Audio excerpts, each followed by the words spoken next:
Welcome to Choose Views with Richard Chew.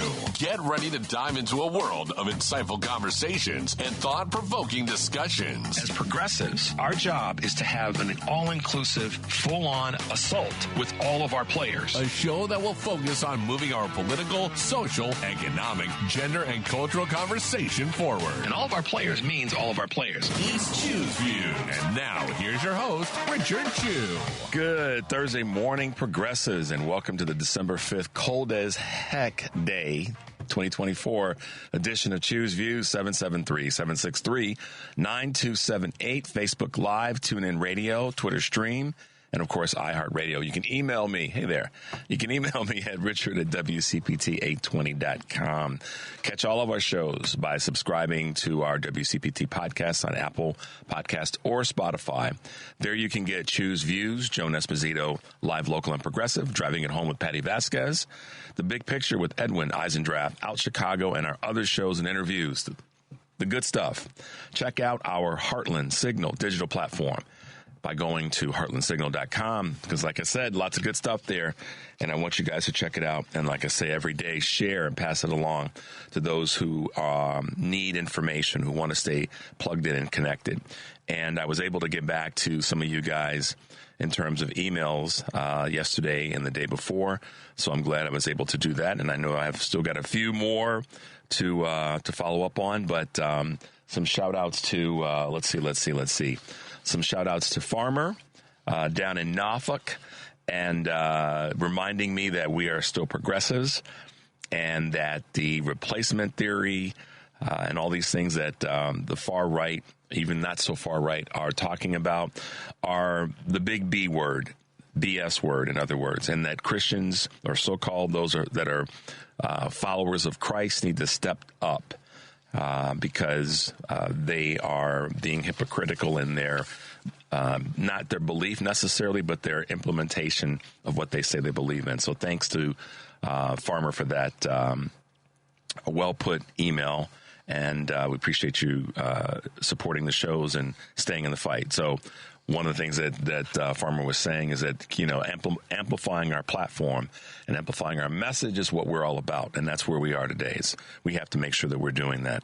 Now, another shout out in terms of an email to Cassandra. Yesterday, we were talking about Social Security, and she mentioned some things that I wanted to get a little bit more detail on. So she sent me an email regarding that, and we're going to talk a little bit about that more in terms of the Social Security Fairness Act of 2023 and H.R. 82. So this is an opportunity for President Biden, providing that the Senate votes on it, that passes it, so that President Biden can sign this into law. And it'll be one of the ways in which we can prevent this act will prevent Social Security payments from being reduced by the windfall elimination provision and or the government pension offset. So we'll get into that a little bit more as the days go by, and hopefully that's one of those items that the president can get signed, that President Biden can get signed before he leaves office. Okay, so question of the day as we get started and get rolling and moving along. Well, let me back up. Forgot to mention one thing. We have a couple of really cool guests that are going to be with us today.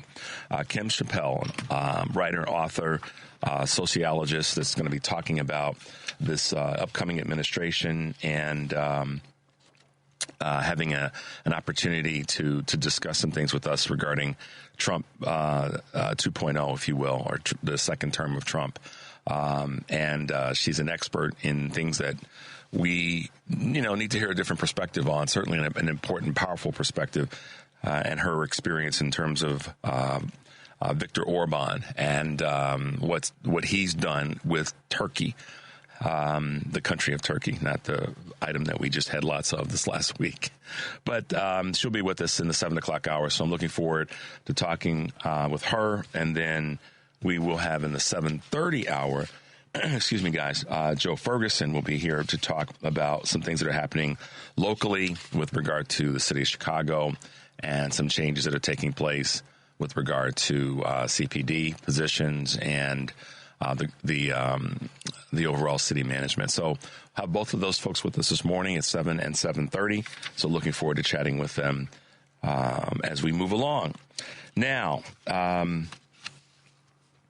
clips today. We're finally going to get to a couple that I wanted to play for you earlier in the week, and we'll definitely lean into those as the morning goes by. But listen, guys, it's cold out this morning. It is cold. I'm not joking. When I walked out I knew walking out to the car, Henry, it was going to be cold. It was one of those. I looked at the temperature on my phone, to get an idea, and then I was like, okay, so it says it's 16 degrees out, and it's not going to get to 26 degrees, the potential high for the day, until like noon. So that was one of those. Yeah, we're going to be, and it's actually gone down. It was at 13 degrees. It's gone up to 16 degrees. It won't be, the high is 28, and that's not till 2 p.m. today. But guess what, Henry? The sun will be out. So there's the optimistic side of this. But I'll just share this with you guys. I'm one of those people that I don't like to drive with an overcoat on. I just don't. I hate the bulkiness and all that. It's probably one of my... other than driving when there are people who don't know how to drive in the snow, and or people who don't really like clean off their car and just sort of clean off a spot so they can see, and then the rest of the car is still covered in snow. Now, I get that some people have, they forgot their snow removal tools and they're just trying to get going. I believe me, I get that. But so driving in the snow anymore is not one of my favorite things to do. Even though, got the vehicles to do it, but don't like doing it. And what did you say yesterday? Henry was great yesterday. I don't want to steal. I'm going to amplify the wording that he used yesterday when we were talking about we could take the rain and we'll take the cold. Yeah. And if it rains, if that's the moisture we get over our winter season, we'll take it. And Henry's response was fantastic. He said, "Yeah, because I don't have to worry about shoveling the rain." And that was spot on. That's right. We don't have to worry about shoveling the rain. However, what I will say in addition to that is, since it is this cold out, guys, please, please, please be safe and be careful. I don't like to drive with my overcoat on or a coat on if I don't have to. I like to throw it in the back seat and drive. But when I got out to the car, the universe said, you probably want to keep your coat on. So I did, and I drove with my coat on this morning. So there, Mom, be proud of your son for using some common sense. But my mother's rolling in her grave going, really? Really? All the moms and the dads out there are going, yeah, hopefully our children are recognizing this cold weather. You got to be right. So, guys, be safe when you're heading out today. However you're getting to and from wherever you're going, please make sure you give yourself a few extra minutes to let your car warm up. 1, 2, that you give yourself a little extra time in case, there's traffic today as we get close to the weekend. But just give yourself a little extra time. Throw that extra pair of gloves or scarf in your bag. You don't know what's going to happen. Just be prepared. And I know that one of the reasons I say this often is there's a lot of people that have come to Chicago that didn't grow up here or grow up in this area of the upper Midwest. So this is very foreign to them. And I can tell sometimes I'm like, that person's not just being obstinate and stupid. I'm like, they must not have grown up here or lived here for a period of time where they had to, I remember waiting for the school bus, but thank God, so just be careful, guys. You're going to hear that a lot from me over the next 3 months as we get through our, winter season. And we're not even in by calendar winter yet. That's 10 days away still or something like that. No, it was the 21st. So we're 2 weeks away. So just be careful, guys. Be safe out there. Stay tuned, as always, for our WCPT Progressive lineup. The Stephanie Miller Show, my radio sister on the West Coast. The Tom Hartman Show, professor of everything progressive. And, of course, Joan Esposito, live, local, and progressive. And the wonderful Patty Vasquez, driving you home as my bookend of the day. So stay tuned for the progressive lineup here on WCPT. We'll get to Choose Views News after the break, but yesterday's question that I want to circle back to a little bit is we talked about, or I asked you guys the question, two-part question, I guess you could say. Part A is, what do you think the GOP will do in trying to take away the ACA? And are you currently impacted by the ACA? So I want to hear from you guys again. That's a big question. That's one that we certainly should talk about as often as we can, so we stay on top of it and holding their feet to the fire. So I want to hear from you guys that didn't get a chance to talk about that yesterday. What do you think the GOP House of Representatives, led by Mike Johnson, will try to do with regard to the ACA as well as Social Security? So I want to hear from you guys today in that space. We didn't get to everybody yesterday that had comments or questions about it. So today we'll kind of have we'll have part 2 of that discussion. So make sure to give us a call and we can talk about that this morning. Let's take a quick break. When we come back, go hit some Choose Views news, and we will talk about what's happening in our world. 773-763-9278. We'll be right back.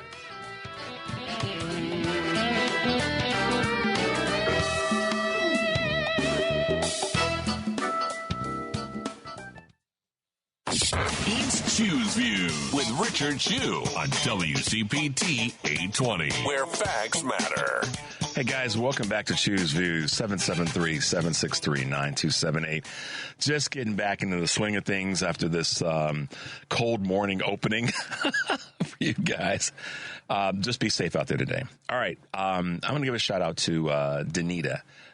She's listening. I have a person that ran into yesterday when I was out and about. New person, just started chatting up, and one thing led to the next, and she's like, oh, okay. And so I, said, check us out. So if you're listening, Danita, good morning and welcome to you, and hope you're having a safe commute in this morning. All right, guys. The story hit the news yesterday afternoon that the United Healthcare CEO insurance division was fatally shot in Manhattan. The New York Police Department said Brian Thompson was killed outside the New York Hilton in Midtown, according to the police report. The company was hosting an investor day at the hotel, which has been canceled now. United Healthcare, the United Health unit that Thompson led, is the largest private health insurer in the United States. I'm not going to, but part of me is saying, okay, what happened? How did this happen? And I was saying last night to my wife, if you're that person, if you're that in a role like that, I just can't see you walking down the street by yourself. I mean, you need to have somebody with you because you're in a role that's a big role. More importantly, it has some controversy, and we don't know the details behind this. I'm not trying to speculate or anything like that. And I'm, awful for him, his family, and obviously even his colleagues who work with United Healthcare. So that's a tragedy that we all want to know what happened here, but it's an awful thing that took place. McDonald's E. coli outbreak, accordingly, maybe over a multi-state E. coli outbreak that we were all familiar with. The contaminated onions served at McDonald's is now officially, quote, over, according to the Centers for Disease Control and Prevention and the FDA. It also closed its investigation into the outbreak, which sickened more than 100 people and killed at least one. The federal agency's declaration follows a $100 million spending blitz by McDonald's, touting its quick response to the crisis and the safety of its meals. The fast food chain saw sales declines amid the outbreak and is facing legal fallout in a new class action suit. Campbell's CEO departs for the NFL just days into what's already been an eventful week for executive departures. Mark Klaus announced that he will be stepping down as the CEO of Campbell's. The packaged food industry veteran will become the president of the NFL's Washington Commanders, an unusual career pivot. Klaus called a once-in-a-lifetime position. Klaus will serve as CEO through January, at which point he'll be replaced by Mike Beikhausen, the company's president of meals and beverages. Changes taking place there. Intel mulls options for a new CEO, and it's wasting no time to look as it's looking for a new leader in the wake of the past CEO, Pat Gelsinger's surprise exit. The board is already creating a short list that includes former member Lip Boon Tan, according to Reuters and other anonymous sources. So that's what's happening over at Intel. Federal staff lock in to hybrid deal. What does that mean? Some Social Security administrations will retain the right to telework until at least 2029, according to Bloomberg. A new contract between the agency and a union representing 42,000 of its workers extends current in-office requirements, which is not bad for a lot of people, which range from 2 to 5 days per week, depending on the role. The agreement was cemented last week, according to a message to union members that was also viewed by Bloomberg. The idea is to help prevent higher attrition and keeping people on board for a longer period of time. And if that's what it takes, I mean, Henry, if it means letting folks work. I mean, people are grown. People are adults. They know what they got to get done. And it's trackable. So if folks can be as effective, if they're as effective as they were in the office or at the, brick and mortar location, and they can do it from home and then maybe potentially be even more effective, then that's a win. I think it is. So hopefully these things will continue. Airline execs face Senate, meaning that there's fees that they have been charging that they're going to have to kind of talk about. Executives from Delta, United, Frontier, and Spirit Airlines will testify before a Senate panel and will be questioned on their seating fees, or so-called junk fees, after a recent Senate report showed that the airlines brought in $12.4 billion in fees between 2018 and 2023. Meanwhile, Frontier Airlines is jumping on the premium seating bandwagon, joining other budget carriers such as Spirit and Southwest amid industry-wide pressure to attract higher-paying customers. So, a couple things that are out there that are affecting us all in one way or another when we travel, so we want to stay on top of those items. So we find ourselves in this, I guess you could call it this time where everybody's trying to figure out how they're going to adjust and navigate with this upcoming administration. And I've said this as sort of part of one of my new mantras, and that is we can't go to Mar-a-Lago. And that really has to be where we are. Can't go to Mar-a-Lago. Can't go to Mar-a-Lago means, the way that I'm going to start to interpret it, and thanks to David Jolly once again, is we have to be willing to lock arms and fight. And going to Mar-a-Lago is yielding, which I refuse to do, not going to do, not going to be forced to do it. And I'm going to hold off a little bit because I know when one of our guests joins us, that being Kim Scheppele, we're going to talk about this from her perspective and her observations as it relates to what Viktor Orban has done in the country of Turkey. Well, the United States is not Turkey. We're not Turkeys either.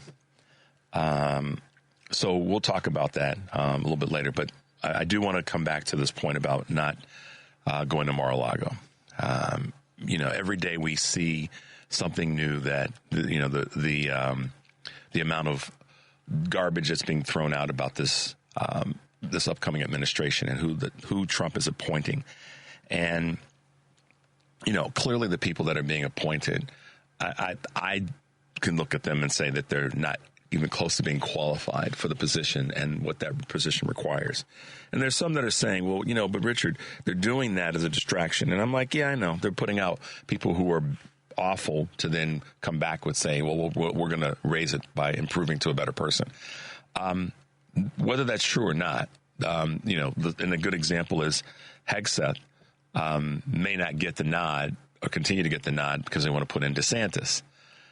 Okay, so, a little bit of bait and switch, a little bit of a look over here, and then we'll bring in somebody else. And it's kind of what they did with what's the guy? The congressman that stepped down. I'm drawing a blank on Matt Gaetz.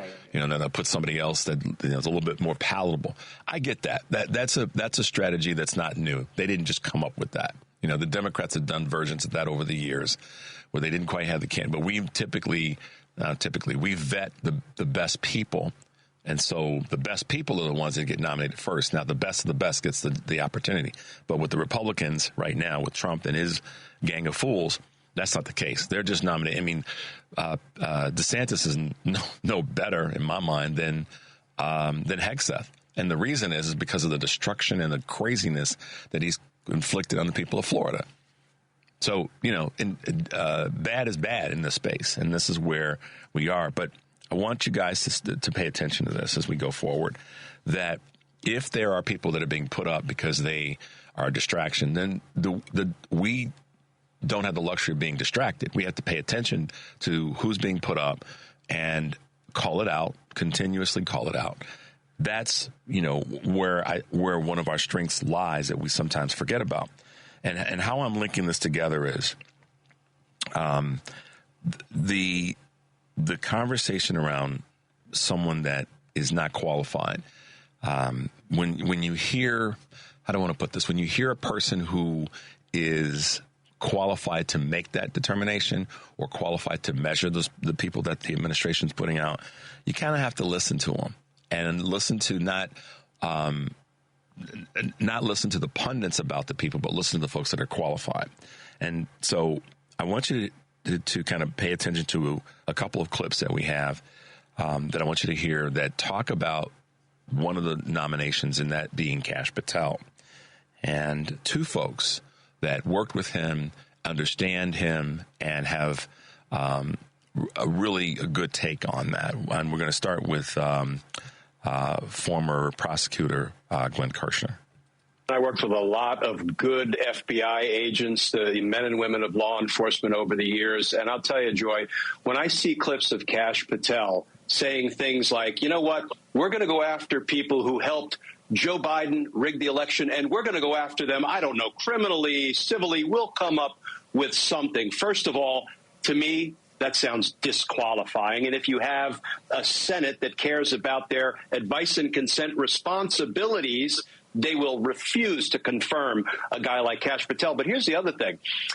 He is going to have to enlist lots of people if he wants to vindictively go after Donald Trump's announced enemies. He's going to need corrupt prosecutors. He's going to need to pull the wool over the eyes of grand jurors who are to sit and assess the evidence. He's going to have to convince judges to go along with his sham investigations and prosecutions. He's going to be blocked every step of the way. Now, that's little consolation to the people whose lives he will upend, going through these sham investigations for crimes that we all know weren't even committed because Joe Biden didn't try to steal an election. So listen, he has an uphill battle, I think, to be confirmed. And it would be even worse for him if he gets in to be the director of the FBI, because I believe he will have the good men and women of law enforcement bucking him every step of the way.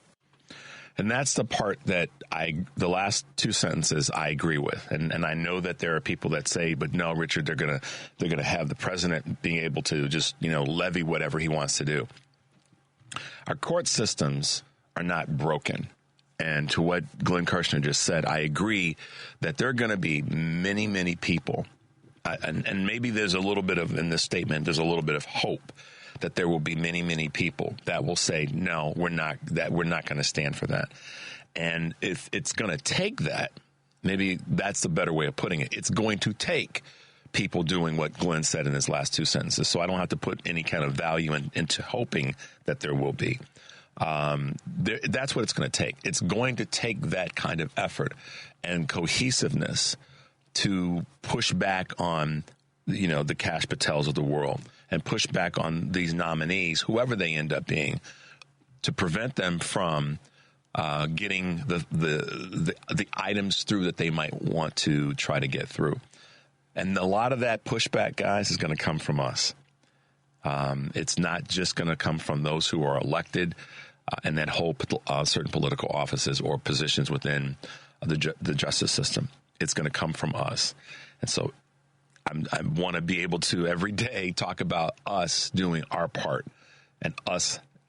It's not even about not yielding. It's as much as it is about staying connected and staying forceful. That, to me, is as important of a message as anything. Staying connected and staying forceful, and making sure that we continue to amplify our message. So let's take a quick break, guys. 773-763-9278. We'll take a break and we'll be right back.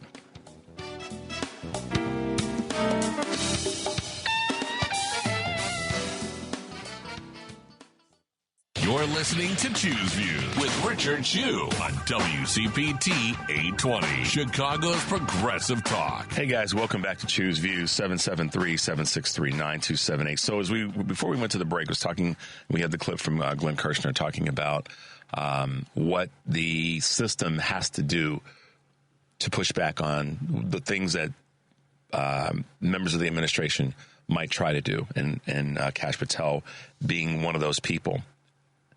We have to be those agents as well. We have to be those people that are pushing back.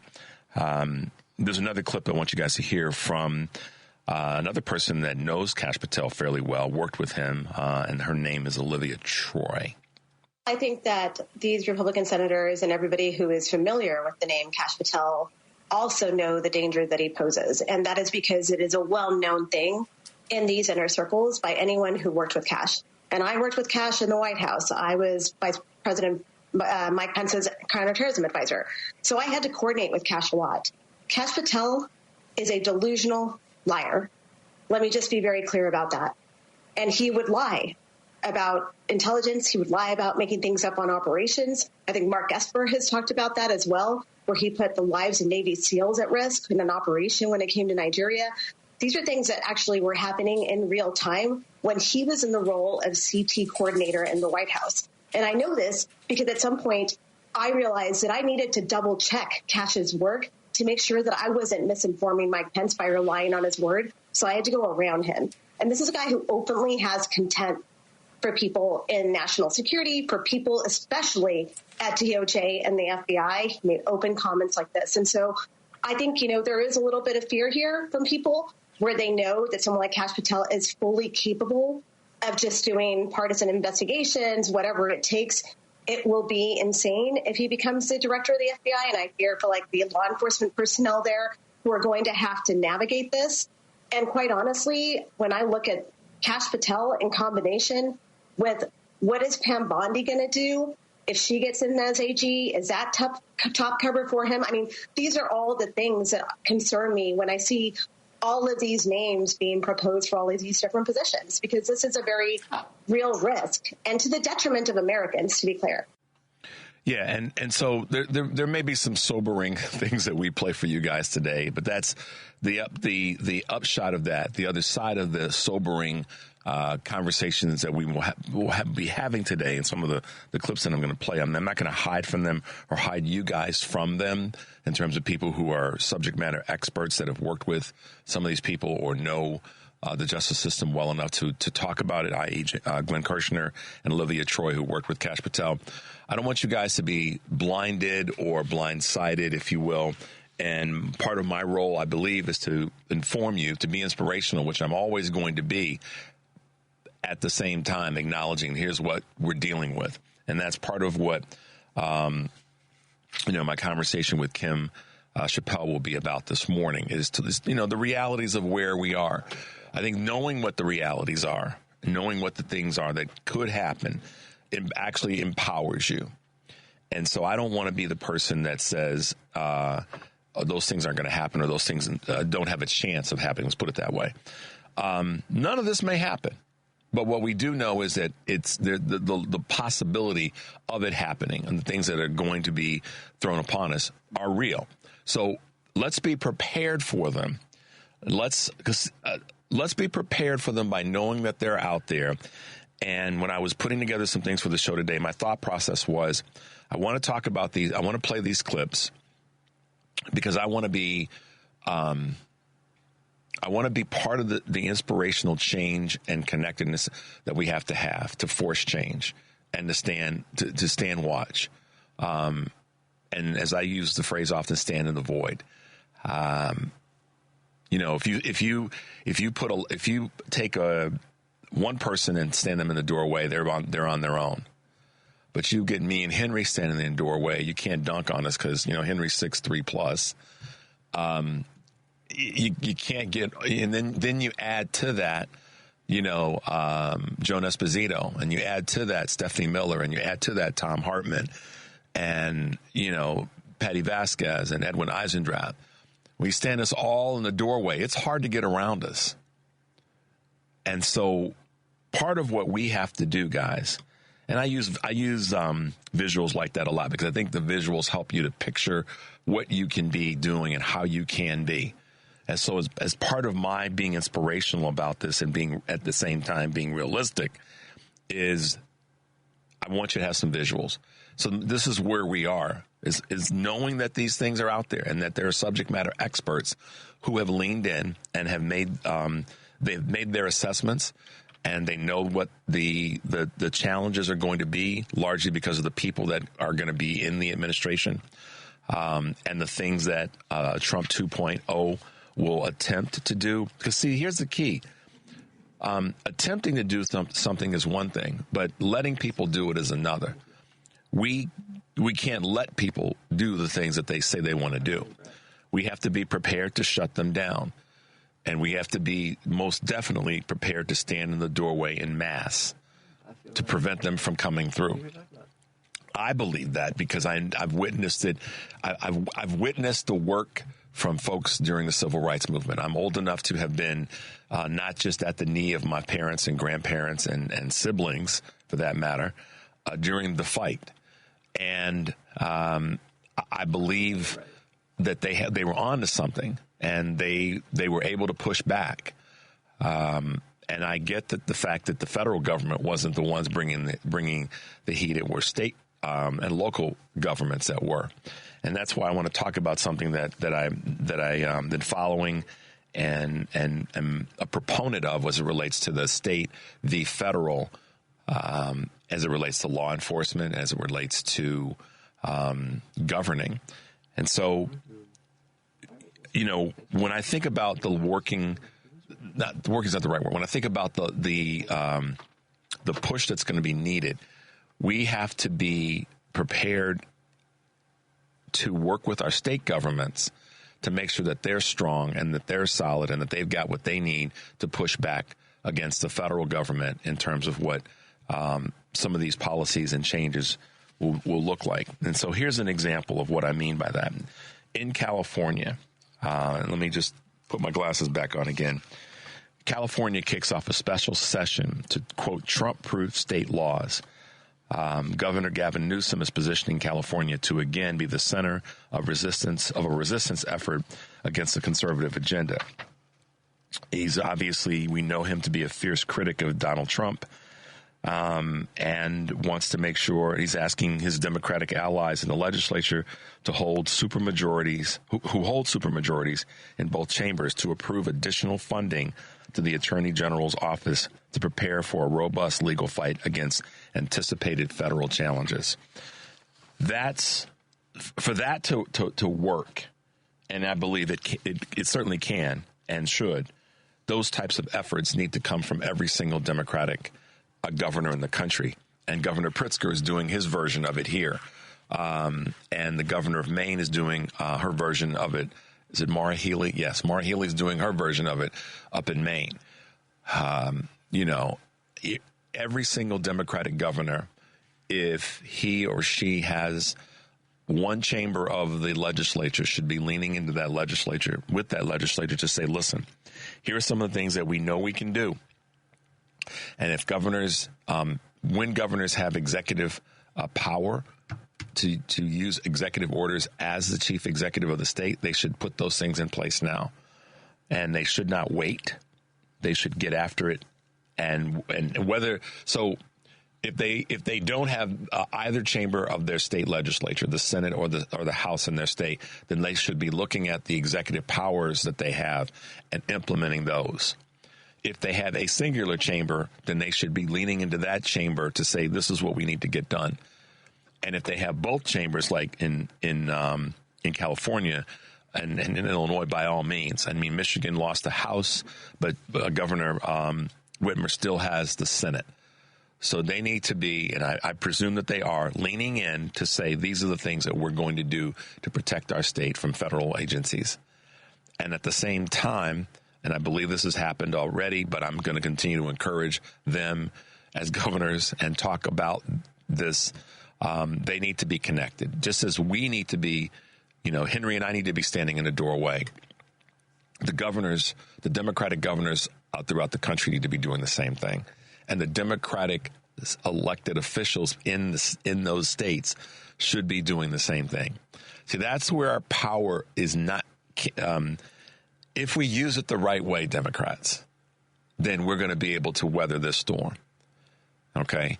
And if there were ever a time for there to be a singular message, if I were talking to all the governors in the country and all the Democratic led state legislatures in the country, throughout every state in the nation where we've got a Democratic legislature or at least one chamber of the House, even in a Republican-led state or a state where there's a Republican governor, I would be saying to every single one of them, now is not the time to be fighting over the crumbs. There's big stuff that we can get and protect and that we can move forward if we decide to come together and make that happen by not fighting over the crumbs and not giving a damn about the pardon that President Biden provided for his son. And as I said the other day, and I want to get into a conversation that's out there, we don't need to be fighting over that right now. You know, and I'm disappointed in some of the Democratic elected officials, including Gavin Newsom, including, oh gosh, I just drew a blank on his name, the guy who ran with Hillary Clinton in 2016. The senator from Virginia. I'm disappointed in y'all. You know, you just shut your mouth. He said, say something like that's the president's prerogative, and leave it there. But to go into, bad move, this is just a waste of time. It's just so we can't be fighting over crumbs. I mean, a pardon to his son is not a crumbs. I don't mean that in the terms of it's not an important issue. As I said before, President Biden did what he did because of the game changed. And anybody that's got their head screwed on straight understands that if the game changes, you have to change what how you operate. And I'll use weather as an example, Henry. Right here in Chicago, if by the time Henry and I leave today, it's snowing out there, we got to change our game a little bit. I have an objective in terms of how I'm going to get from here to the next part of my life today. But if we get a snowstorm, that has to change, right, Henry? That's how we have to look at President Biden and this pardon. And don't take the bait. Don't be punks, Democrats. And that's why I made the comment about on a national level. If I were speaking to the governors, if I were speaking to state legislative bodies that are progressive, liberal, Democratic groups, I would say, look, we don't have time to fight over crumbs. We have big things that we've got to be prepared to tackle. And so let's show a sense of force and a connectedness right now amongst all of us that lets them know you're not going to run the bus over us. And so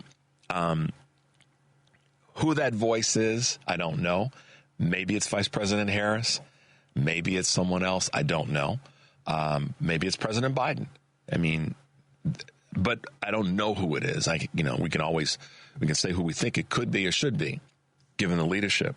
But that's what needs to be happening. This galvanizing that Gavin Newsom is doing, Governor Newsom's doing, is right on point. And I think that I hope other governors are doing that, are going to be taking that approach.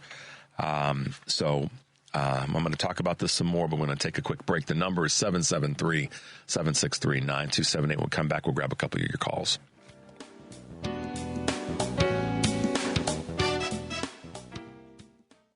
It's Choose Views with Richard Chew on WCPT 820, Chicago's Progressive Talk. Hey, guys, welcome back to Choose Views, 773-763-9278. Let's go to Brett in Iowa real quickly. Hey, Brett, good morning and welcome to Choose Views. Hey, good morning, Richard. Thank you for taking my call. Absolutely. How you doing this morning? I'm good, man. Cold, it's snowy. Well, we haven't gotten snow, and I think we're gonna miss the snow.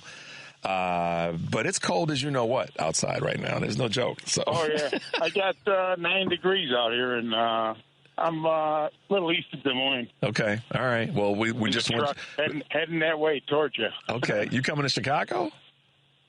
Yeah, I'm out of Chicago. Oh, okay. Drive a truck.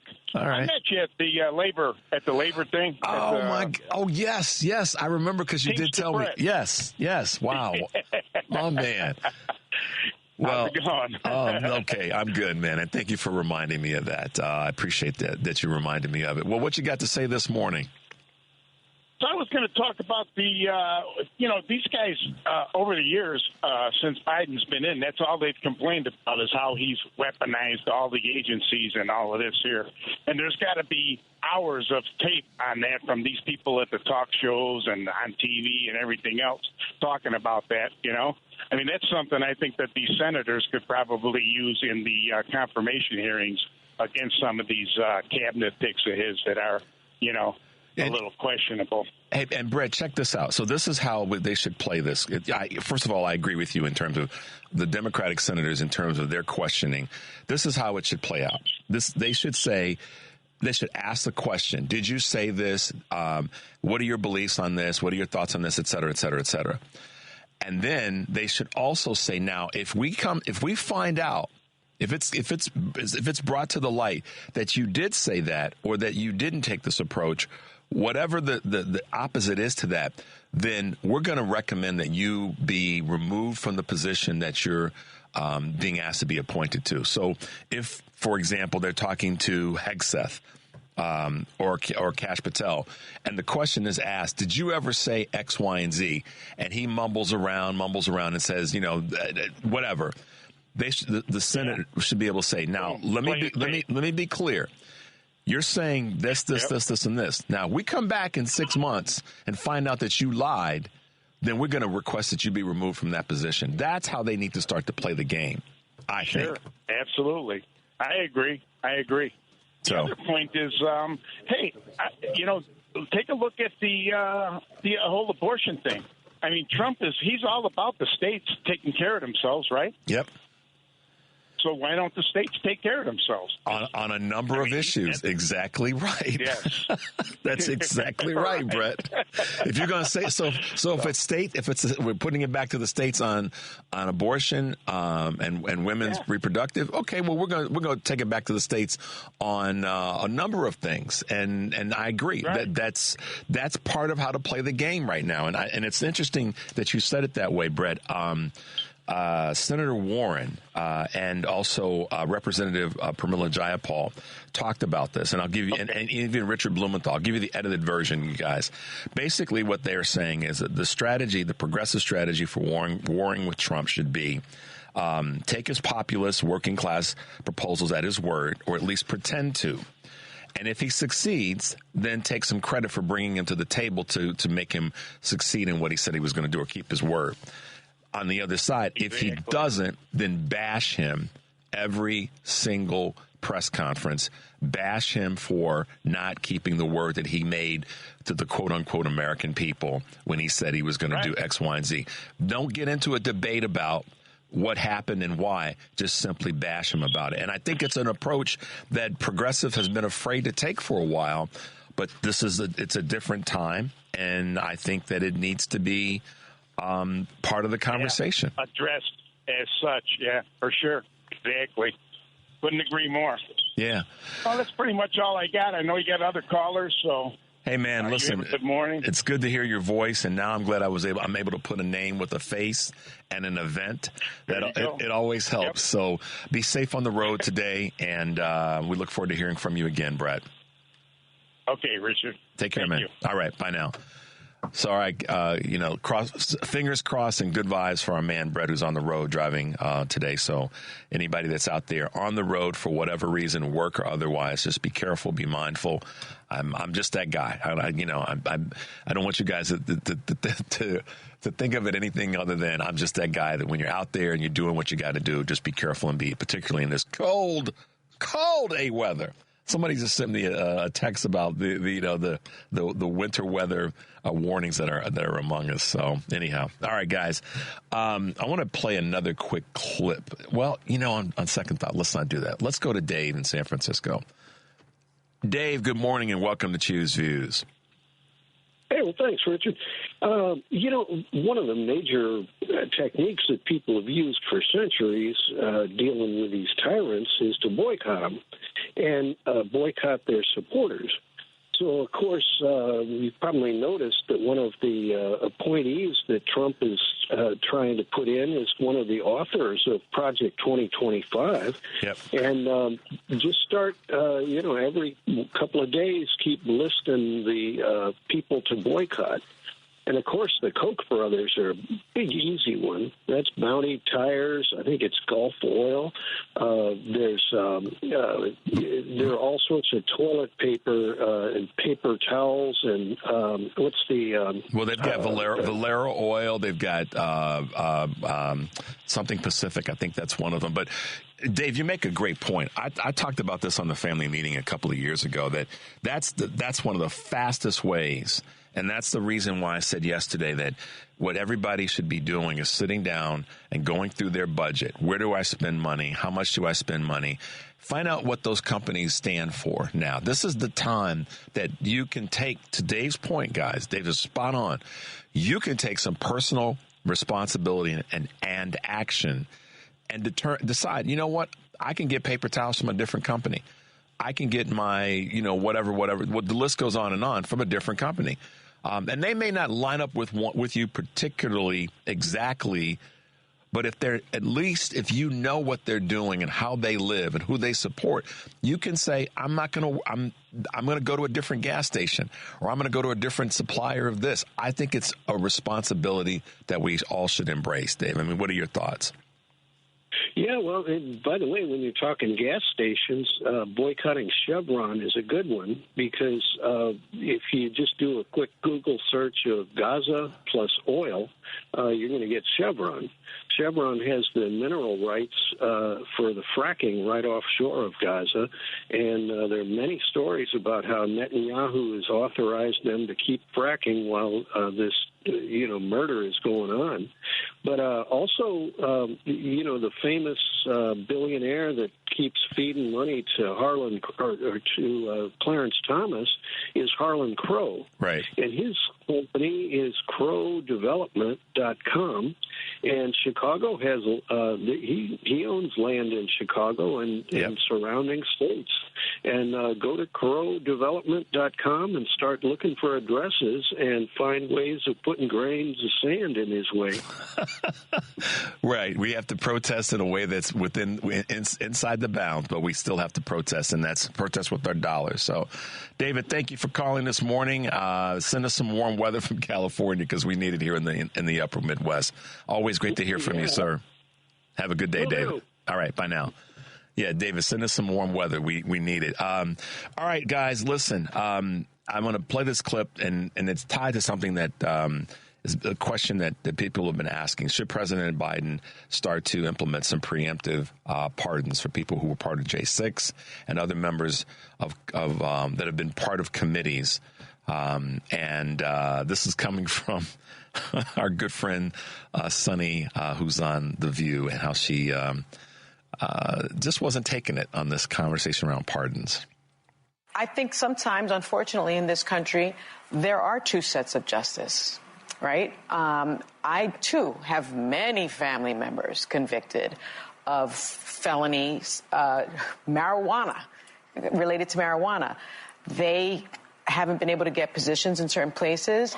They haven't even been able to get housing in certain places. When I applied to be a federal prosecutor, there was a checkbox.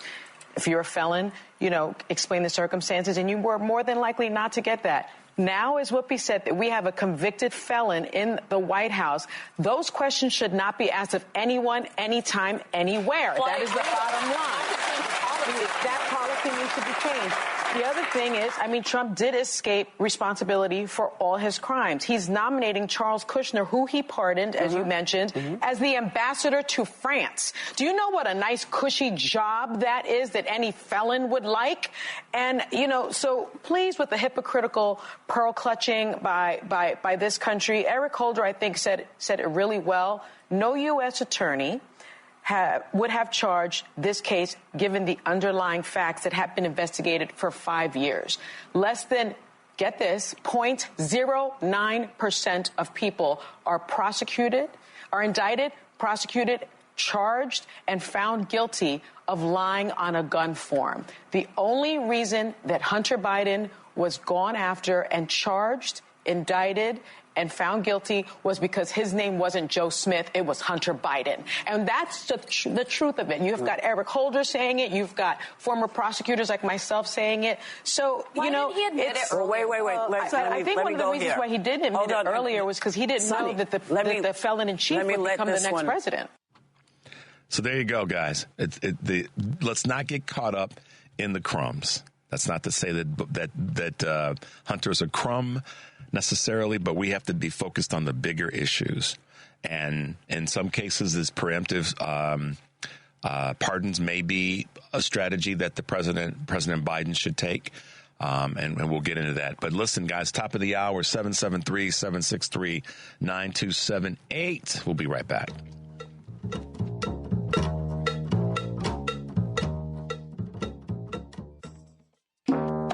Welcome back to Choose Views with Richard Chu on WCPT 820 AM, where facts matter. Take it away, Richard. Hey, guys, welcome back to Choose Views, second hour of our show today, 773-763-9278. Catch us on Facebook Live, Twitter stream, TuneIn Radio, iHeartRadio, and email me at richard@WCPT820.com. Today from 2 to 5 p.m., Joan Esposito will be joined by David Hochberg, the Vice President of Lending for Team Hochberg at Homeside Financial, and Bayman Ben Tablu, Senior Fellow at the Foundation for Defense of Democracies and an expert on Iran. Joan Esposito, live, local, and progressive. Today, weekdays, of course, 2 to 5 p.m. on WCPT 820. And then tonight, Patty Vasquez, 5 to 7 p.m. will be joined by Dan Schaefer of the Recombination Area, and Matt McNeil, the Matt McNeil Show, heard weekdays 9 p.m. on WCPT, Driving It Home with Patty Vasquez, weekdays 5 to 7 here on WCPT 820 and Heartland Signal. And that's where you can go also to get what? The two podcasts, the short version and the long version of Choose Views. Available on Spotify, Apple Podcasts, iHeartRadio, YouTube, Amazon, and TuneIn. So check us out over there. Grab those podcasts and share them with people. Give us a call today at 773-763-9278. We want to get your calls and hear what you have to say about the conversation. We are always excited when we have smart people who are our guests. And we got a great compliment yesterday about our listeners are really smart listeners. Yes, they are. You guys are important to our show because you share ideas. And when I talk about amplifying our message, this is what I meant. That's what I mean. We've got very, very smart listeners and plugged in listeners. But we also have some pretty smart people that are guests on our show. And with us today is none other than American scholar of politics and law and just a bunch of important stuff. And that would be none other than Kim Scheppele, who's joined us this morning here on Choose Views. Good morning, Kim, and thanks for being with us today. Good morning. Nice to be with you. Thank you. Well, Henry was kind enough to take the hit because I mispronounced your name earlier. So, but you're not alone. Listen, I will, a little quiet secret. My last name is Chew, Chew. You can imagine how many times it's misspelled or mispronounced. So I'm with you. You and I are in this. We're in the same camp on that. We've lived our lives with that mispronunciation. So I get it. I'm with you. Right. Welcome to the show. I mean, thank you. You've got some Chicago roots in terms of your educational background. Tell us a little bit about that. Yeah, I do. I did my PhD in legal training at Chicago, at the University of Chicago. And I have fond memories of when I just heard your weather forecast at the top of the hour. I thought, I remember that. And it feels colder to be there. So, yeah, no, I love Chicago. It's a great city. And while I was at the University of Chicago, I spent a lot of time on the north side in a whole variety of, poetry groups. Because back then I used to write poetry, and I edited a literary magazine. And so, in addition to all my academic stuff, I was hanging out in various poetry readings on the north side. So, cool. Still come back, still love it, still have friends there. Great city. Well, we thank you for saying that. Chicago is a great city, and we are blessed to be a big blue city in this current environment that we're in, and led by some really smart people, both on a local, state level, that are doing the work to try to offset and shore up against one of the areas that you're an expert in, And I say that meaning it to its core, and that expertise has come from your life experience in talking about where we, in many ways are headed, and that's to some form of autocracy with our federal government. So, tell us a little bit about this most recent work that you've been doing and conversations that you've been having in this space, Kim. Yeah, well, so it's slightly depressing, but, it's nice to be in a blue city, although I'm beginning to think that even that isn't going to make us safe. So, buckle up. About 20 years ago, a lot of people in the world started noticing that a lot of countries that had been, at least marginally democratic, even some that had been more fully democratic, were beginning to slide back toward autocracy. And the interesting thing about this wave, and now we're way, into it, and the number of countries that had been thought of as what the political scientists call consolidated democracies have become full-blown autocracies, And unfortunately, I specialize in Eastern Europe, and I rode that escalator down from promising democracy to dictatorship, first in Russia, where I lived for a while and worked at the Constitutional Court there, and then Viktor Orban came to power in Hungary, where I had lived and worked for most of the 90s. And so I jumped back in to follow what he was doing there. And unfortunately, our current government-to-be, the circles around Donald Trump, have gotten extremely close to the circles around Viktor Orban. And what was happening in Hungary is now looking like it's a model for what's going to happen here. And just to give you one scary fact as a preamble to that, Orban has an English language sort of propaganda think tank called the Danube Institute, and they had a formal understanding with the Heritage Foundation to write parts of Project 2025. Yeah. So, this is a very close relationship now, and unfortunately, Hungary has become a kind of warning sign for all of us who care about keeping democracy intact. So I'm going to ask this question as it relates to human beings. And you have a legal background, you have a sociological background, so you can probably not you have to give yourself an asterisk of saying, I'm not a doctor, but this is kind of a human question. Do you think human beings are prone to or led to or want to be led by a dictator? Well, I actually don't think so. And all of the surveys, I look at a lot of survey data. Like I said, I've lived now in 3 countries, if you count the U.S., going through this, and I've visited and talked to and done, at least some interview work and many more.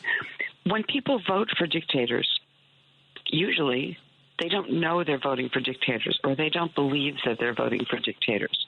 So just like this last American election, where people are like, well, yeah, Trump may have some autocratic tendencies, but the price of eggs, ...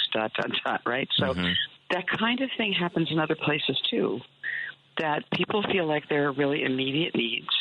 They don't believe, if they've gotten used to living in a democracy, that there are elections that are simply not normal, where democracies are on the ballot. What I was really struck by was, lots of surveys in Hungary. Like if you take surveys around Eastern Europe, for example, the country that has the highest commitment to democratic values, and for that matter, the highest commitment to the European Union, was Hungary, followed closely by Poland. And those were the 2 countries that have been through these autocratic lurches over the last decade and a half, while countries that had populations that were much less committed to, for example, peaceful rotation of power, independence of the judiciary, free and fair elections. There's a lot of questions you can ask to tap different sides of what it means to be committed to a democracy. Countries that had less commitment to those values nonetheless succeeded in electing democratic governments that stayed democratic. So there's almost no relationship between what people say they want on surveys and what they get when they vote. And I do think it's because people, I think Americans have, with the end of the Cold War, because I used to study that part of the world, I still study that part of the world. At the end of the Cold War, Americans don't have what it means to be a dictatorship in their face every day. And so they kind of believe it's not real. They kind of believe that what it means to be in a dictatorship is that somebody you didn't like got elected, And for a while, you hold your nose and you really wish that the government weren't doing what it was doing. But then you have an election and it all goes away, right? But that's not what we mean. The thing about autocracy, excuse me, I have an early morning frog in my throat. The thing about autocracy is that these guys come into power and they entrench themselves so that you can't get rid of them. They eliminate checks and balances. They strive to manipulate the next election so that you can't vote them out of power. They put their cronies in all over the place, or they destroy the independence of important institutions, so that even if you do manage to get rid of them temporarily, you don't get rid of their effects. So let me just give you one example from the U.S., since your listeners will know that one best. When Trump was in office the first time, he packed the Supreme Court with loyalists. And that meant that even though he was voted out, Joe Biden came in and the Supreme Court, together with red state attorneys general from around the country, challenged almost everything that Biden did. They challenged his immigration policy. They challenged the student loan program multiple times. They were in court trying to block the effectiveness of regulations. And very often the courts, often without even hearing arguments or writing opinions, the Supreme Court now, makes major policy decisions on cases that were never fully briefed or argued. The Supreme Court backed up the Trumpists who were still left all over government and kept blocking Biden's initiatives. So even though there was an election that brought Biden to power, Trump's long arm through the Supreme Court blocked a lot of Biden's initiatives, giving Biden the image of being an ineffective president to many people who might have benefited from those programs, and that paved the way for Trump to come back. Now, sometimes you get this is the exact scenario that's happening right now in Poland, where there was an autocratically inclined government in place from 2015 until 2023.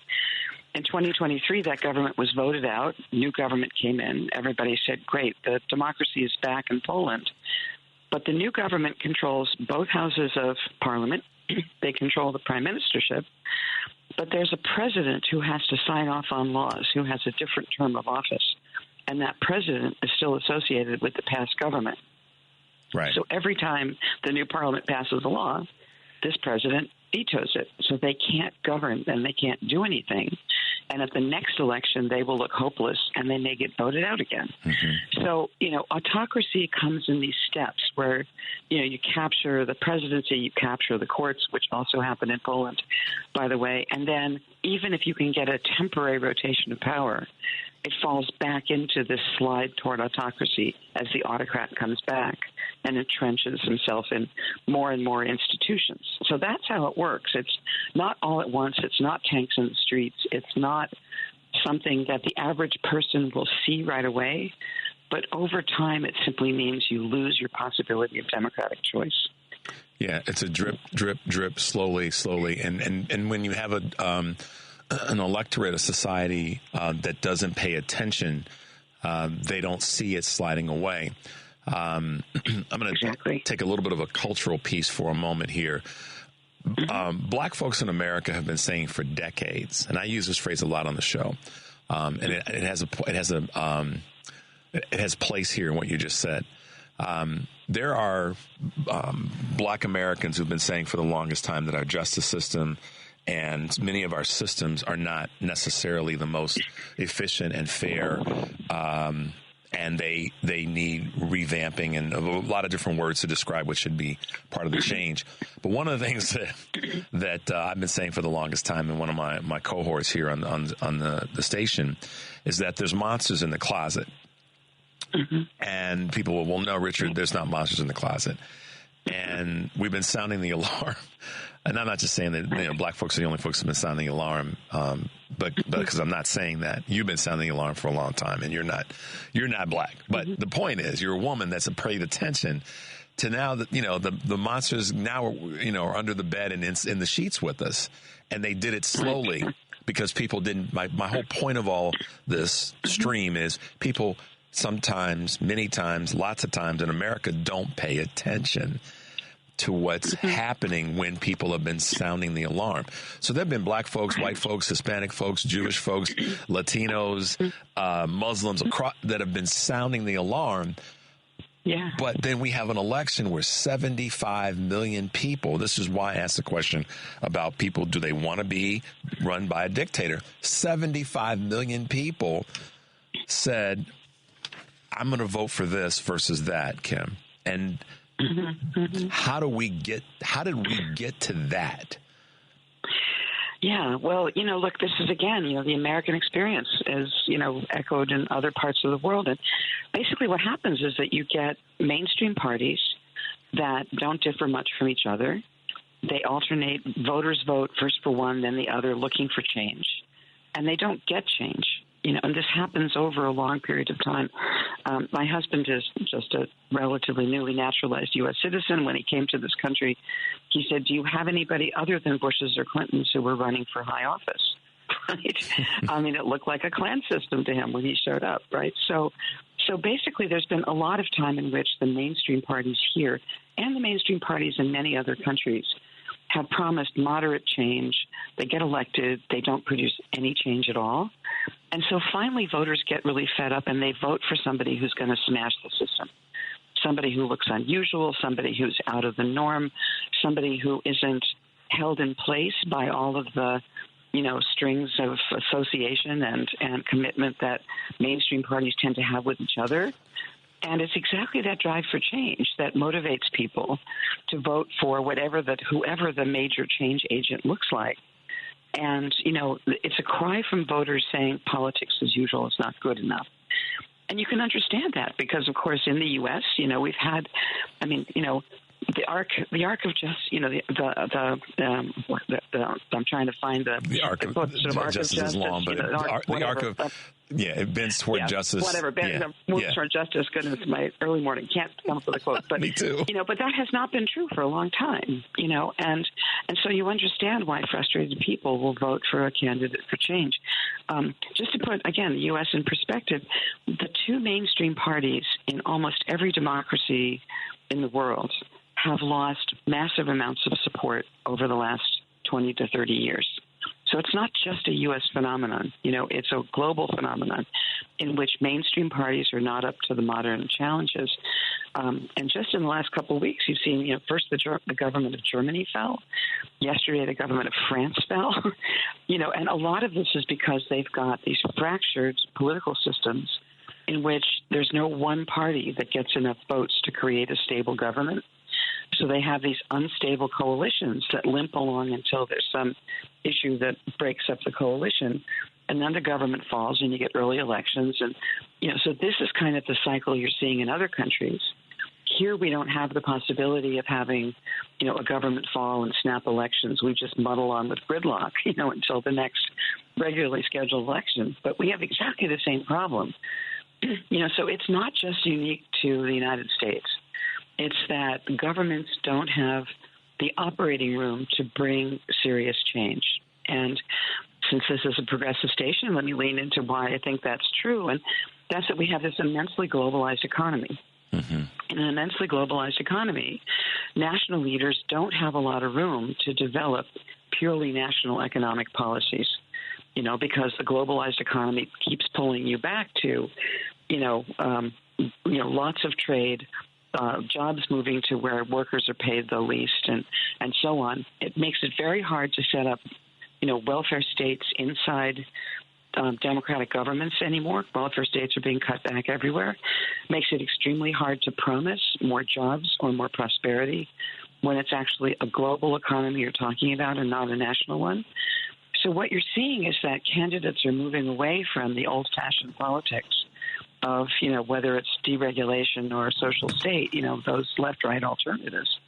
And they're moving toward more identity questions, things like abortion, things like affirmative action, things like yesterday's Supreme Court decision on gender-affirming care for minors, right. So those issues are kind of all or nothing and national. Those are things leaders can do something about. And so you wind up with a world of culture wars in which those national divisive issues become the only ground on which politicians can play. And in that kind of world, people retreat to their corners, and you wind up getting much more polarization on issues like that, because they're all or nothing. You can't say, well, we'll have 20% of the abortions we had last year. Like, that's just not a policy, right? Right. So, but you can have 20% of the economic redistribution that you had last year or something like that. Economic issues tend to be more or less, they tend to be capable of compromise. And those are not the issues on which politicians run, So anyway, in this world of polarization, it's just a fertile field for, aspirational autocrats to come in, take advantage of that polarization, promise radical change, especially on things that actually they won't be able to do anything about. And then once in office, they start to play with the infrastructure of government, packing the courts with judges, putting their own people in charge of various institutions, breaking down the norms so that they're no longer norms that bind the government. And in many ways, just preparing the ground for the autocrat and their allies to stay in power forever. So all that's happening kind of under the surface while you have the culture wars raging as the issues that voters are being asked to vote on. Will the states have the power to push back? I mean, I just talked about what California is doing, what here in Illinois, Governor Pritzker is doing. Do you think the states, if they decide to stop fighting over crumbs and pull together as, Democratic governors, for example? Yeah, so I think that, first of all, this is the main promise that we've got for maintaining Democratic government through the next Trump term.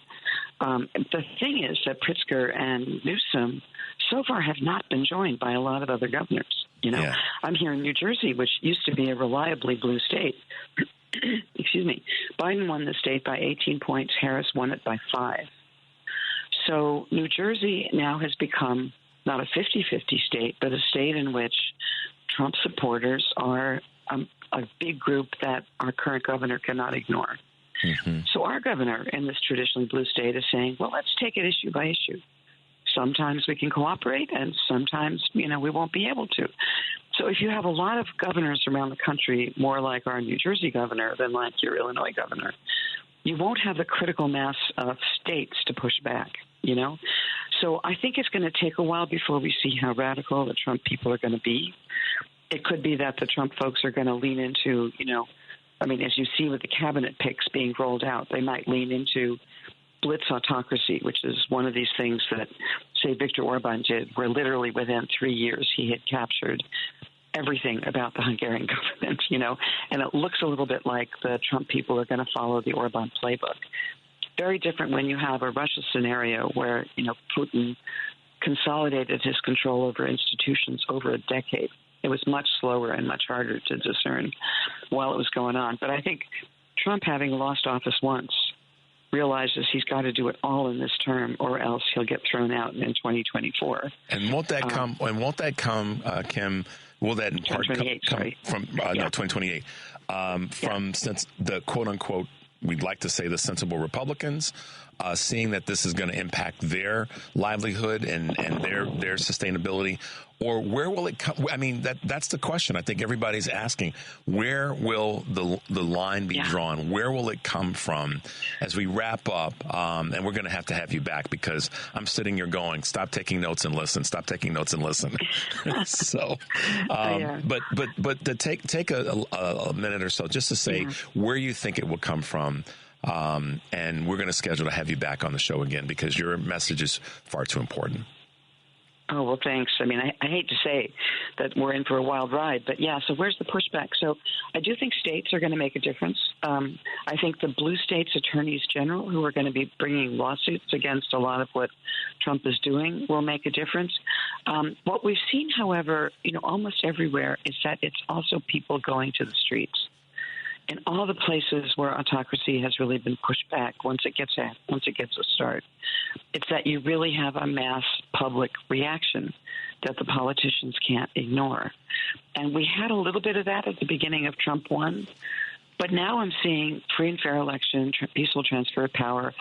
In some sense, the Democrats have backed themselves into thinking that opposition is somehow, doing ourselves what we criticized them for doing last time. But there's a difference between trying to overthrow an incoming government and protesting what it's going to do. So right. I think it's going to take a lot of energy and a lot of mobilization to make clear that we can't lose our government this time. Yeah, good point. Wow.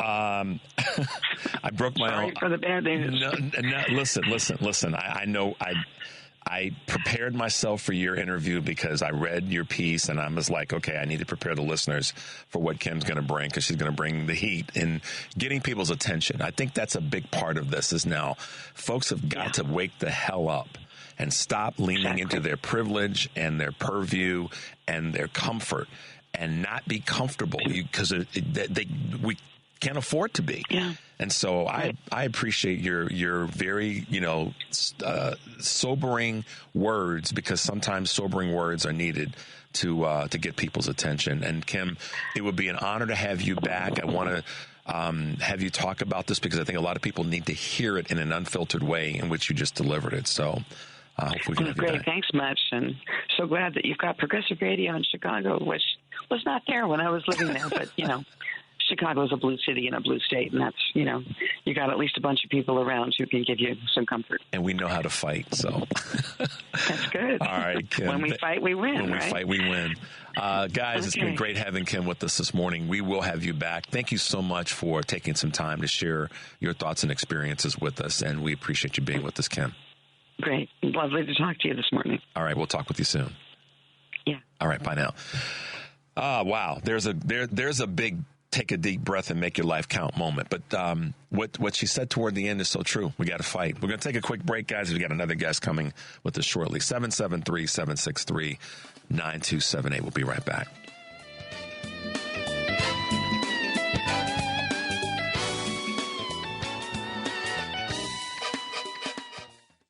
Welcome back to Choose Views with Richard Chu on WCPT 820, Chicago's Progressive Talk. Hey guys, welcome back to Choose Views, 773-763-9278. Great to have Kim Scheppele with us this morning to talk about the realities of where we're headed on a federal level, particularly or specifically with this new Trump administration. I'm going to do my best to not get upset and finger point right now because I'm frustrated that 75 million people plus decided that what she just described they preferred over other than that. But I get it, and I'm going to do my best to not point fingers. One, because it's not the time to do it. I'll get to that maybe later in the month. But today we also have the privilege of having one of our local leaders in law enforcement, government programs, and working in the city of Chicago's machinations, as we could say, as it relates to what goes on from a civic perspective. And with us on the line, we have Joe Ferguson with us this morning. Welcome, Joe. How are you? I'm good, Richard. How are you? I'm doing well. I don't know if you had a chance to listen in prior to coming on this morning to what Kim Scheppele said in terms of talking about autocracies and where we are with our federal government. But you've got a little experience in dealing with the machine, if you will, in terms of our local government here in Chicago. Yeah, absolutely. And I feel you on the emotions that you were just describing that you're carrying. And to that, I'd say to you and everybody else, when you find yourself in the middle of hell, keep going. Keep going. Yeah, don't stop. That's when you get burned. If you keep moving, you might get singed, but you won't get roasted. So she makes some great points and things that we have to pay attention to, as you have in your career. Tell us a little bit about the work that you've been doing the last few years, and a little bit about your recent career in and around Chicago city government. So thanks for the opportunity. Right now, I head up a 130-year-old organization called the Civic Federation, which, dating back to the end of the 19th century, has had as its mission the promotion from a nonpartisan, research-based place, the advocacy for more effective delivery of government services. And, government, especially in urban regions, have to deal with the hardest problems of our society. They're the things that capitalism and commerce, sort of leaves to the side because there's no profit to be made from it. They're the real problems, and they're the inequities that all reside, and cities have to take care of those. And so the Civic Federation, through a variety of research-based work, elevates, basically does scorecards of sorts, a lot of them fiscally oriented as to how well the government is performing and utilizing taxpayer money and how it could be done better. That somewhat is aligned with what I did for 12 years as the city's inspector general, and that was somewhat aligned with what I did for the 15 years before that, which was to be a federal prosecutor, quite often dealing with federal government program fraud. So right now, the big question, I think, everybody, when you say, metropolitan areas, big cities like Chicago and others that are smaller but still big cities have to deal with is sort of urban living, urban issues, whether it be a budget concern, whether it be a medical concern. But you've really kind of leaned into how law enforcement is relegated in a city like the city of Chicago. So talk to us about some of your recent experiences in the conversation of law enforcement. Sure. Dating back to before the Laquan McDonald shooting, the Inspector General's office began to take on a variety of work looking at the Chicago Police Department. After the video of that shooting was made public, one of the things that happened was the creation of a mayoral-level police accountability task force. The head of that task force became the next mayor, Lori Lightfoot. I was one of the members of that task force, and there were about 120 people with various forms of expertise that came together to actually, running parallel to the Justice Department's inquiry into the police department's use of force as a systematic matter, looked into other aspects of the operation of the department. That resulted in the beginning of a whole series of reform-oriented structural changes as a matter of law to the department, and all of that landed in what's called a consent decree, which is basically a court order that was negotiated between the city and the plaintiffs coming out of the Justice Department's pattern and practice review, and it was the Illinois Attorney General that sort of stepped into that lead role.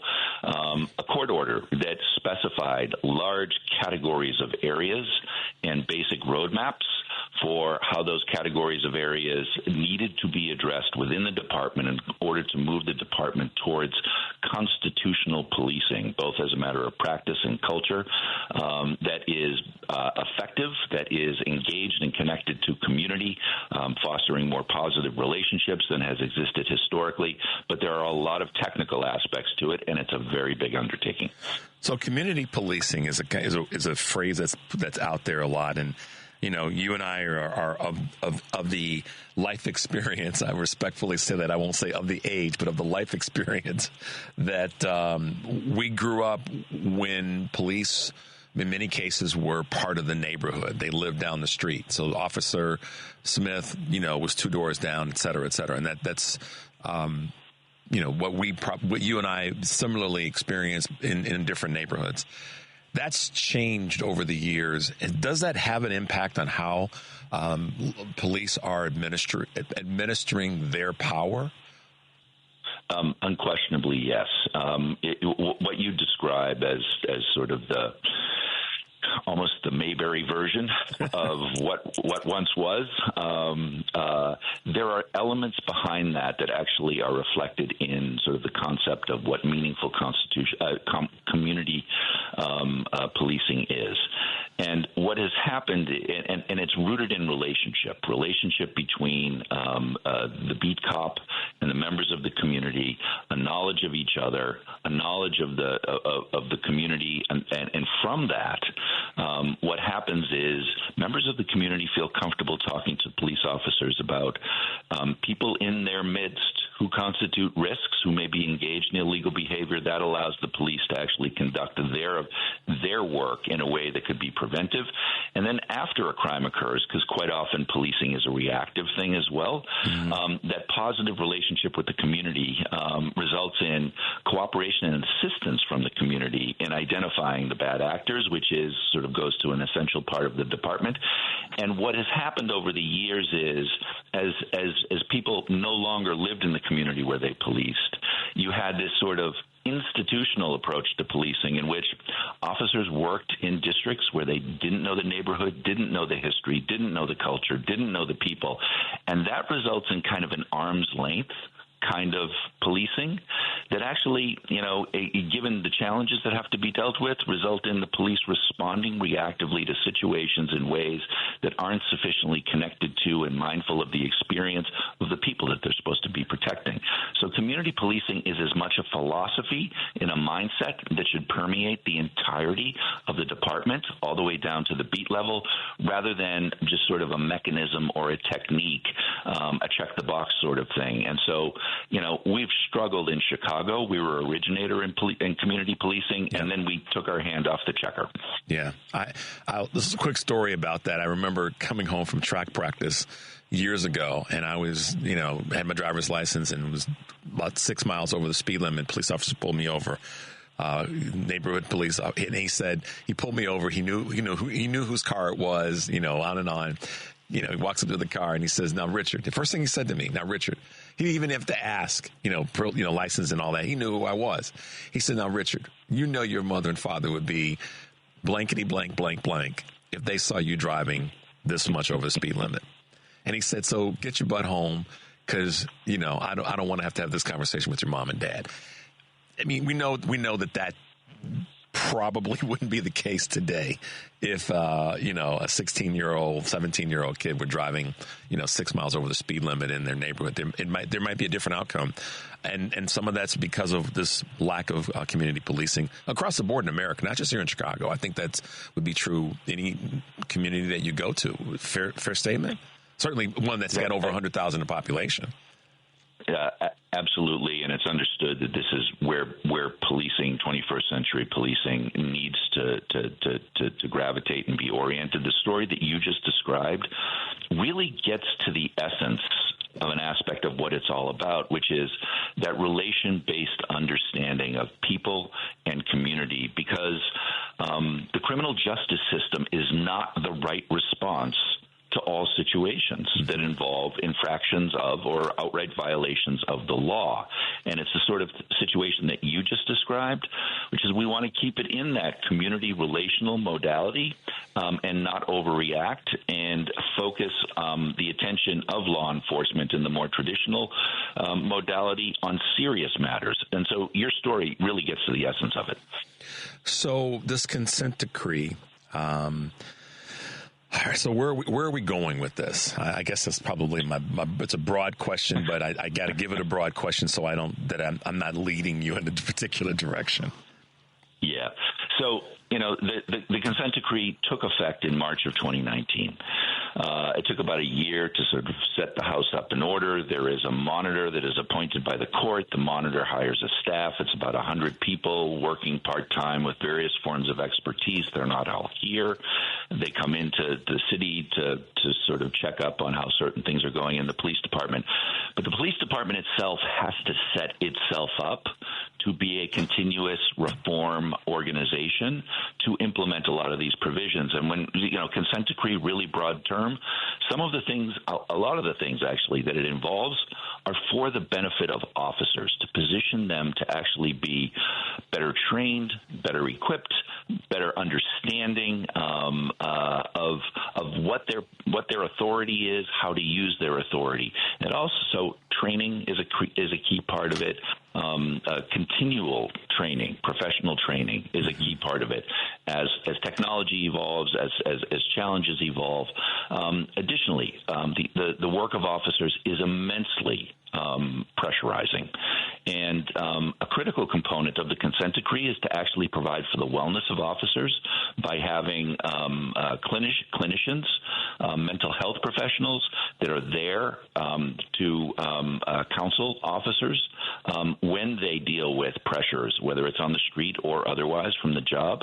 And all of these things together sort of put officers in a position of being generally supported in their role, and with an understanding of actually what the kind of fine nuanced distinctions are with respect to the line between constitutional policing and misuse of their authority. All of these things go into systems. And the systems need people to actually drive them, move them forward, measure the progress that's being made, and then to report out and then improve on that. And that is where a lot of the infrastructure in terms of personnel is needed for the department to become a continuous improvement model organization. And I appreciate what you said, because I was thinking, listening, and again, I always say this, Joe, stop taking notes and listen when I'm talking to someone that's, that's done the work that you've done and doing the work that you're doing. One of the questions that did pop into my brain, though, is as it relates to this conversation around training and retraining, I think that, and the people who are coming into law enforcement, the recruiting part of it, do we need to raise the standard there? Do we need to maybe shift away from former military? And I've got nothing against former military, but shift away from former military and move to just a different standard. I don't even know what the right question is to ask, but I know that who's coming in is got to be better to be able to be trainable and then retrained and so forth to have a good career in this space. It's a great question. So there are a couple of challenges that Chicago has in particular. What you want to have is a police organization that is composed of people that actually reflect the community and the composition of the community that they are servicing, right? We have a real challenge in attracting and making officers of African-American men, and we need African-American men to be police officers. They know and understand the dynamics of the communities that they most need to serve and protect. So we have a recruitment problem. The recruitment problem, in turn, leads to kind of an orientation to find people where they exist that can sort of hit the basic mark in terms of capacities. And what tends to happen is there is this sort of reactive orientation in a direction where we're not thinking about what is coming in the service of just getting people in the door. And you're identifying one of those areas. Military. You can't paint with a broad brush. That's one of the problems that we have, is we paint with a broad brush, good or bad. It's who's the person behind that military experience. Mm-hmm. And are we actually examining criteria, looking at qualifications, looking at who this person is and what their background is in a way that says, no, these are the good people who have been professional in their work in the military versus those who might be the rogue elements that we might be concerned about.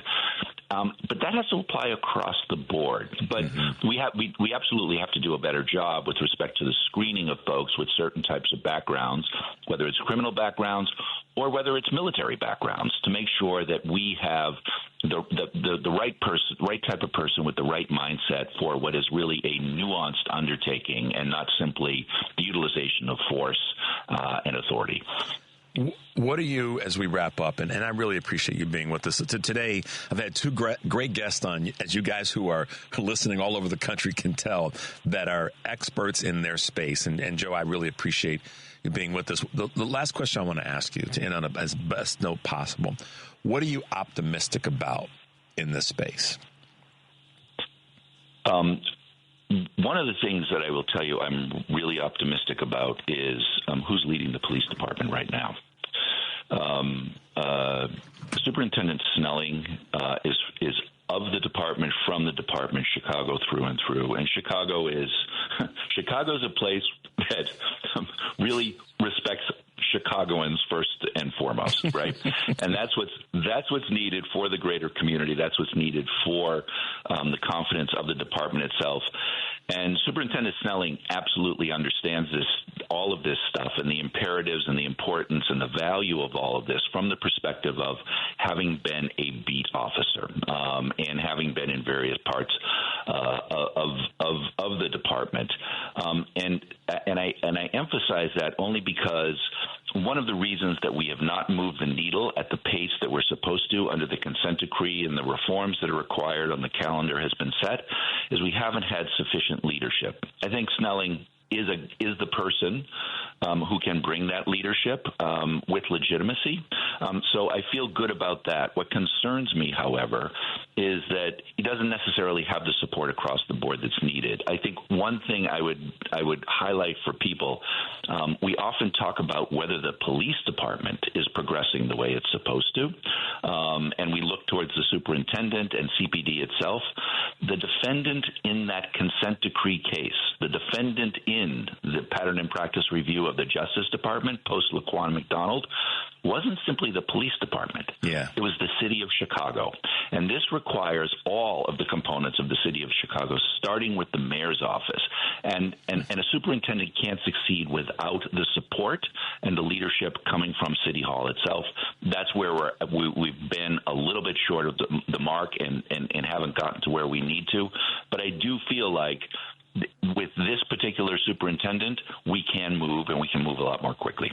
So, Joe, listen, progress is always part of the conversation, and with the work that you're doing with the Civic Federation, progress is part of sort of your own measuring stick. And I'd love to have you back in the future to talk about how things are progressing, what you're seeing, how you've been able to impact and influence and implement change. And I hope you're willing to be with us again in the future to kind of bring us up to speed on some of the things that you guys are working on and succeeding at. Absolutely appreciate the opportunity, and I appreciate the issues that you're elevating. Thank you, Joe Ferguson, for being with us. Thank you for taking the time. Stay warm today, man, because it's Chicago cold today, for real. You got it. Be well. Thanks for being with us. Bye. Bye. Joe Ferguson, president of the Civic Federation, and leaning in on the conversation around the consent decree compliance here in Chicago. And I like what he said toward the end. And I intentionally wanted to ask him that question in terms of what is he optimistic about. And ultimately, what he was saying is leadership is the key to this to the success of where we are in the city of Chicago when it comes to policing. And frankly, this in her own way, Kim Scheppele said the same thing. It's about leadership, and we at CPT want to be a leader in this conversation around what we do to improve our community, both here in Chicago, regionally, state, and throughout the rest of the country. So we appreciate your support, and we hope we're doing a good job in that space of leading and providing a space and being a voice to talk about these issues. Let's try to grab one last call before we wrap up today. Let's go to my man Victor out on the northwest side of the country. Hey, Victor, good morning, and welcome to Choose Views. Thanks for holding, by the way. Oh, that's no problem. I enjoy listening to you all because you are brilliant with your guests and the way you tackle the problems of today. One thing I need to say is that President Trump better be careful if he tries to call martial law, because what happened in South Korea is an example of what could happen here. The president tried to call martial law, but within a day, he had to revoke martial law because the citizens of South Korea, 50 million strong, decided to go on a general strike, shut down the government. And so the legislators were able to convene, even though there were 500,000 troops in the streets of South Korea, and they voted to impeach the president of South Korea or force him to resign. So this is a great example how the people can make a difference if martial law is declared. Furthermore, what's ironic is the name of the South Korean president is Yoon Suk, you all. That's his complete name, which is really ironic. Victor, you're a bad man. And one other thing, real quickly, Richard. Kash Patel, whose real name is Kash Yap Patel, who never shuts his yap, has a mysterious background in history because his parents migrated to Canada from East Africa, which is Muslim, and then they somehow made it into the United States, where Kash Yap Patel became a birthright citizen because he was born in this country. So we need to really dig deep into the background of Cash Yap, who said he would do anything for cash, because cash is basically untraceable. So he has taken millions and millions in bribes, probably, and he was part of the January 6th insurrection, too. So, he's eminently disqualified and unqualified. There's something very mysterious about his background. Yeah, that's a big conversation that's out there, and not just with Kash Patel. And Victor, thank you so much for your call this morning and contribution. We have a lot of people in that space that are being put up as, I call them suggestions to the administration. So holding the line in that regard starts with Democratic senators on those committees asking the questions that are the tough questions and staying on them, staying on their behinds until they get the question asked. The question that's asked has to be answered. Lean into them very hard, and Kash Patel is one of those examples. Hegseth, all the rest, Pam Bondi, none of them, not one of them gets a pass. And if your time runs out, senators, during the hearings, just keep leaning forward. Make them turn your microphone off. That's what you have to do. You have to do the unexpected right now. See, and to some extent, this is where Democrats have yielded too much doggone space. You have to do the unexpected. You have to do the thing that they aren't expecting you to do. It's like a good football coach or a good basketball coach, or any team sport coach comes up with alternate plays that the other team isn't expecting. And that's what the Democratic leadership, elected officials, not just on a federal level, but on a state level, have to do. They have to come up with unexpected plays and be willing to do something that is going to shock the world. That's where I am with this. And that's what I think is one of the first elements of pushing back is do what they aren't expecting. And that will give you some energy, I believe, to be able to stay in this fight. Is think about the unexpected things that you're going to do to make sure you protect yours. That's what I'm going to be doing and advocating for folks, is to look at the things that are outside of the box of what you normally have thought to been told to be in. It's going to take that to reclaim some territory. So I hope you guys are willing to be along with this fight, because we got to be in it together.